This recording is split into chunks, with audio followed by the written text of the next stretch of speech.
ગારિયાધારમાં મધરાત્રિએ થયેલી લાખોની ચોરીનો ભેદ ઉકેલાયો. સાળો બનેવી પોલીસના સંકંજામાં. ડીવાયએસપીએ આપી માહિતી.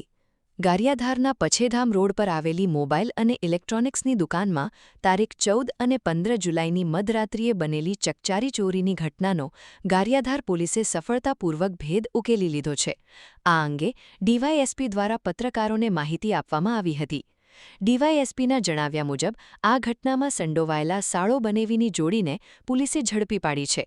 ઝડપાયેલા આરોપીઓમાં પરવડી ગામના રહેવાસી મુકેશ કુમાર ઉર્ફે પોપટ દામજીભાઈ ચૌહાણ તથા પાલીતાણાના રહેવાસી જીતેન્દ્ર ઉર્ફે જીતુભાઈ અતુભાઈ પરમારનો સમાવેશ થાય છે.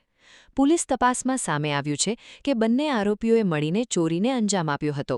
આરોપીઓ પાસેથી 26 અલગ અલગ કંપનીના મોબાઈલ ફોન તેમજ સીસીટીવી ડીવીઆર સહિતનો મુદ્દામાલ જપ્ત કરવામાં આવ્યો છે. ડીવાયએસપીએ વધુમાં જણાવ્યું હતું કે ગારિયાધાર પોલીસ દ્વારા ટેકનિકલ સર્વેલન્સ, સીસીટીવી ફૂટેજ અને અન્ય પુરાવાઓના આધારે આરોપીઓને ઝડપી પાડવામાં સફળતા મળી છે. આ કામગીરીમાં ગારિયાધાર પોલીસ સ્ટેશનના અધિકારીઓ અને સ્ટાફે મહત્વપૂર્ણ કામગીરી બજાવી હતી. મધરાત્રિએ બનેલી આ ચોરીની ઘટનાથી સમગ્ર વિસ્તારમાં ચકચાર મચી ગઈ હતી. જોકે પોલીસે ટૂંકા સમયમાં ગુનાનો ભેદ ઉકેલી આરોપીઓને કાયદાના હવાલે કરતા સ્થાનિકોમાં રાહતની લાગણી પ્રસરી છે. હાલ સમગ્ર મામલે વધુ તપાસ ચાલુ હોવાનું ડીવાયએસપીએ જણાવ્યું છે. ભાવનગરના તમામ સમાચાર સૌથી પહેલા મેળવવા માટે અમારી ચેનલને સબસ્ક્રાઇબ કરો. સમાચાર બુલેટિન. રિપોર્ટર અશ્વિન કણસાગરા, ગારિયાધાર.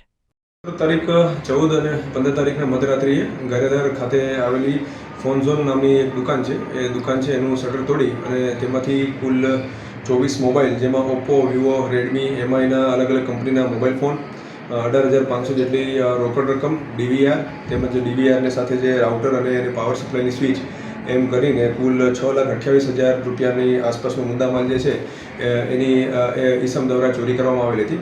સદરુ બનાવના પગલે ગારિયાધાર પોલીસ સ્ટેશનના પીઆઈ આરડી રબારી તેમજ તેમના સ્ટાફ દ્વારા આરોપીને પકડવા માટે ચક્રો ગતિમાન કરવામાં આવ્યા હતા. અલગ અલગ જગ્યાના સીસીટીવી ફૂટેજ તેમજ એ લોકોના સીડીઆર લોકેશન, લાઈવ લોકેશન વગેરે લઈ અને આરોપી જે છે તેની ધરપકડ કરવામાં આવી છે. અને આરોપી પાસેથી જે માતબર કુલ જે મુદ્દામાલ ગયો હતો તે મુજબના 24 મોબાઈલ જે છે રિકવર કરવામાં આવ્યા છે. તેમજ રોકડ રકમ 18,500 રૂપિયા છે તે પણ રિકવર કરવામાં આવેલ છે. આ કામમાં આરોપી છે એ મુકેશ કુમાર ઉર્ફે પોપટભાઈ દામજીભાઈ ચૌહાણ, કે જેઓ પરવડીના રહેવાસી છે ગારિયાધાર તાલુકાના, તથા બીજા આરોપી છે એમના સગા બનેવી થાય છે કે જેમનું નામ છે જીતેન્દ્રભાઈ ઉર્ફે જીતુભાઈ આતુભાઈ પરમાર, કે જેઓ જીવાપરા તાલુકા પાલીતાણાના રહેવાસી છે. બંને આરોપીને હસ્તગત કરી અને ધરપકડ કરી લેવામાં આવેલ છે. અને આગળની તપાસ જે છે એ ગારિયાધાર પોલીસ સ્ટેશનના પીઆઈ આરડી રબારી તેમજ તેમની ટીમ દ્વારા કરવામાં આવી રહેલ છે.